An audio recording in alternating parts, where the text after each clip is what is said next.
Hello students, नमस्कार। स्वागत है आप सभी का ईप ऑनलाइन क्लासेस यूट्यूब चैनल पर। कक्षा 9वीं विषय संस्कृत त्रैमासिक परीक्षा सत्र 2025-26 का ये क्वेश्चन पेपर आ गया। जैसा कि आपको पता है 28 अगस्त से आपका त्रैमासिक परीक्षा शुरू हो रहा है और पहला पेपर 28 अगस्त को आपके संस्कृत विषय का होना है। बहुत बच्चों का डिमांड था कि सर संस्कृत विषय का क्वेश्चन पेपर लेके आइए, तो यहाँ पे आपके पास संस्कृत का क्वेश्चन पेपर आ गया है और यहाँ पे मैं पेपर ही नहीं इसका पूरा सॉल्यूशन भी बताने वाला हूँ। तो वीडियो को लास्ट तक देखिए और चैनल पे नए चैनल को सब्सक्राइब कर बेल आइकन प्रेस कर लीजिए। इस वीडियो को आप अपने दोस्तों के साथ अधिक से अधिक शेयर कीजिए। चलिए आइए शुरू करते हैं। यहाँ पे आप देख सकते हैं आपका जो पूर्णांक रहेगा वो 75 मार्क्स का रहेगा। आपका जो समय रहेगा वो 3 घंटे रहेंगे। ठीक है, तो यहाँ पे आप निर्देश पढ़ सकते हैं। आइए बढ़ते हैं आगे। तो यहाँ पे आप देखिए आता है पहला प्रश्न जिसमें आपसे पूछा गया उचित विकल्प चित्वा लिखत। ठीक है, यहाँ पे पहला है फलम पदे विभक्ति अस्ति। तो यहाँ पे आपको बताना है प्रथमा विभक्ति। यहाँ पे राम शब्दस्य चतुर्थी विभक्ति एक वचनम शब्द रूपम अस्ति। तो यहाँ पे होगा रामाय। ठीक है, इसका का नंबर राइट आंसर होगा। इसके बाद यहाँ पे है मत पदे विभक्ति अस्ति। तो यहाँ पे आपको बताना है पंचमी विभक्ति, इसका राइट आंसर होगा। इसके बाद यहाँ पे आप देखिए नेक्स्ट क्वेश्चन आपका चौथा नंबर है अद्दो लिखतेषु अव्यय अन्नास्ति। तो यहाँ पे आपको बताना है अज। ठीक है, ये राइट आंसर है। इसके बाद देखिए 5वां नंबर राजा पदे विभक्ति अस्ति। तो यहाँ पे आपको बताना है प्रथमा विभक्ति। ठीक है, इसके बाद आगे बढ़ते तो यहाँ पे आप देख सकते हैं ये रहा आपका इसी का क्वेश्चन नंबर 6वां अद्धो लिखतेषु अव्यय अस्ति। तो यहाँ पे आपको भर देना है, इसका राइट आंसर कुत्र हो जाएगा। इसके बाद आइए बढ़ते हैं आगे। तो यहाँ पे आता है आपका प्रश्न क्रमांक 2 जिसमें आपको रिक्त स्थान भरना है। ठीक है, का नंबर प्राचार्य पदा डैश डैश उपसर्ग अस्ति। तो यहाँ पे आपको भरना है प्रा। ठीक है, इसके बाद गच्छत पदे डैश डैश वचनम अस्ति। तो यहाँ पे आपको भरना है एक वचनम। ठीक है, इसके बाद देखिए यहाँ पे प्राजय पदे डैश डैश उपसर्ग अस्ति। तो यहाँ पे आपको भर देना है परा। ठीक है, इसके बाद यहाँ पे अपदत पदे डैश डैश धातु अस्ति। तो यहाँ पे वद धातु।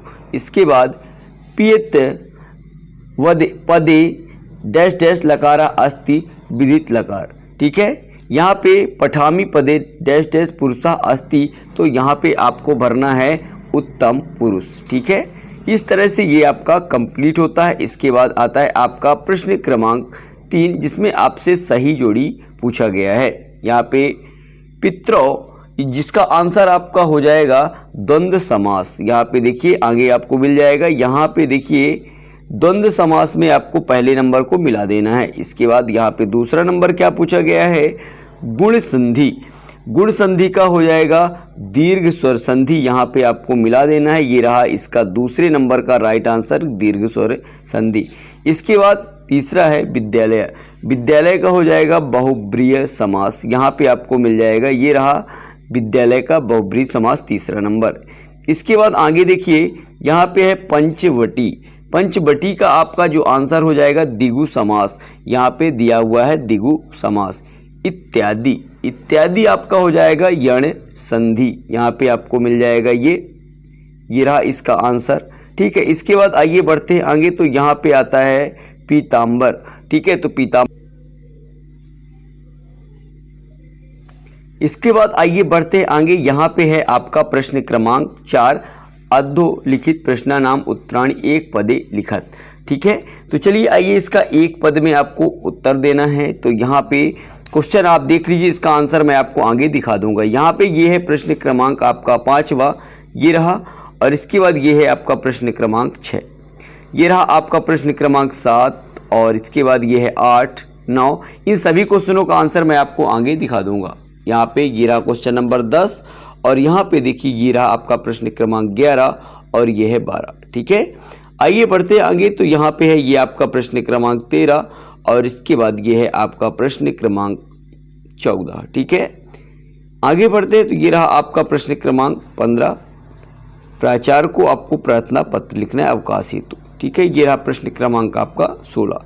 चलिए आइए मैं आपको इसका उत्तर दिखा देता हूँ। यहाँ पे ये रहा आपके प्रश्न क्रमांक 1 का पूरा उत्तर। ठीक है, तो यहाँ पे आप देख सकते हैं, इसका आंसर आप नोट कर लीजिए। इसके बाद ये रहा आगे प्रश्न क्रमांक 2 का उत्तर, जिसमें आपसे रिक्त स्थान पूछा गया था, तो इसका भी आंसर आप नोट कर लीजिए।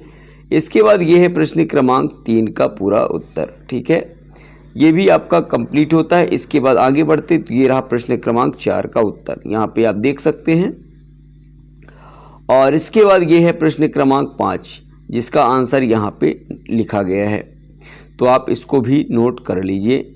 इसके बाद ये है प्रश्न क्रमांक 6 का उत्तर, तो इन सभी क्वेश्चनों के आंसर आप नोट कर लीजिए, यहाँ पे लिखे हुए हैं।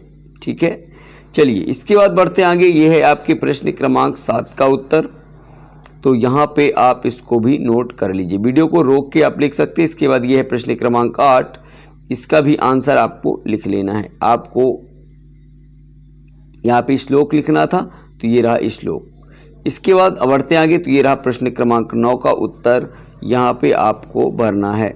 ठीक है, चलिए इसके बाद ये रहा क्वेश्चन नंबर आपका 10, शुद्ध वाक्य बनाकर लिखना है, तो यहाँ पे इसका राइट आंसर ये रहा। इसके बाद ये है प्रश्न क्रमांक 11, आपको क्रम से इसको जमाना था, तो ये इस तरह से आपको जमा देना है।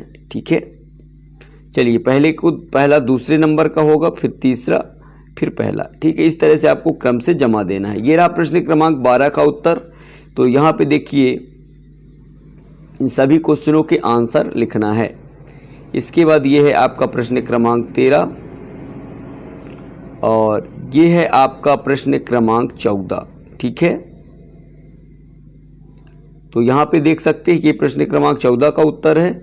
और इसके बाद ये है आपके प्रश्न क्रमांक 15 का उत्तर, प्राचार्य को अवकाश हेतु प्रार्थना पत्र। ठीक है, तो इसको आप नोट कर लीजिए। इसके बाद ये है क्वेश्चन नंबर 16, महाकवि कालिदास पर निबंध है, तो इस तरह से ये आपको लिखना है। इसके बाद संस्कृत गृणया महत्तम, संस्कृत भाषा के बारे में महत्व आपको लिखना था। तो इस तरह से ये आपका कंप्लीट होता है। आशा करता हूँ ये वीडियो आपको पसंद आएगा। वीडियो कैसा लगा कमेंट कर जरूर बताइएगा, और चैनल पे नए चैनल को सब्सक्राइब कर बेल आइकन प्रेस कर लीजिए, जिससे आने वाले वीडियो का नोटिफिकेशन आप तक पहुँचता रहे। चलते हैं नेक्स्ट वीडियो लगे, तब तक के लिए जय हिंद, जय भारत, थैंक यू।